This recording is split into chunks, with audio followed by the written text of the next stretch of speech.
தென்காசி மாவட்டம் கடையம் அருகே வெங்கடாம்பட்டியில் நிலப்பிரச்சனையில் ஆலங்குளம் எம்எல்ஏ மனோஜ் பாண்டியனின் கார் ஓட்டுநருக்கு அரிவாள் வெட்டு விழுந்துள்ளது.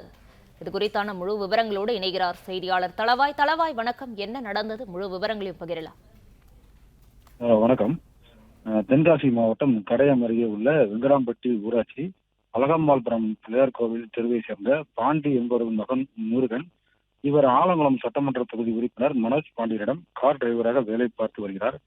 இவருக்கும் அதே ஊரை சேர்ந்த இசக்கி என்பவருக்கும் நிலப்பிரச்சனை காரணமாக முன் விரோதம் இருந்ததாக கூறப்படுகிறது. இந்த நிலையில் நேற்று மதியம் முருகன் தனது மனைவி மாரியம்மாள் மற்றும் குழந்தைகளுடன் அவர் வீட்டில் இருந்த போது பக்கத்து வீட்டை சேர்ந்த இசக்கி அவருடைய ஆடு முருகன் வீட்டுக்கு முன்பு இருந்த செடிகளை மேய்ந்ததாக கூறப்படுகிறது. இதனை முருகன் தட்டி கேட்டுள்ளார்.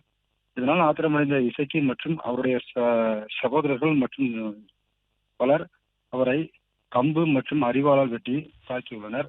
இதில் காயமடைந்த முருகன் மற்றும் மாரியம்மாள் நெல்லை அரசு மருத்துவமனையில் சிகிச்சை பெற்று வருகின்றனர். இந்த தாக்குதல் சம்பந்தமான வீடியோ காட்சிகள் தற்போது சமூக வலைதளங்களில் வைரலாகி வருகிறது. இது குறித்து கடையம் போலீசார் வழக்கு பதிந்து விசாரித்து வருகின்றனர்.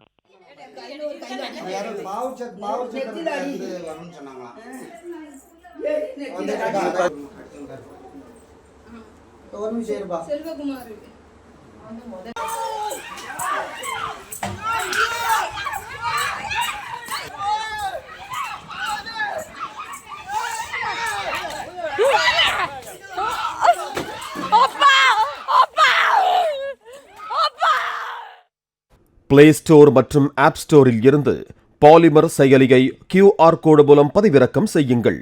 செய்திகளை உடனுக்குடன் பெறுங்கள்.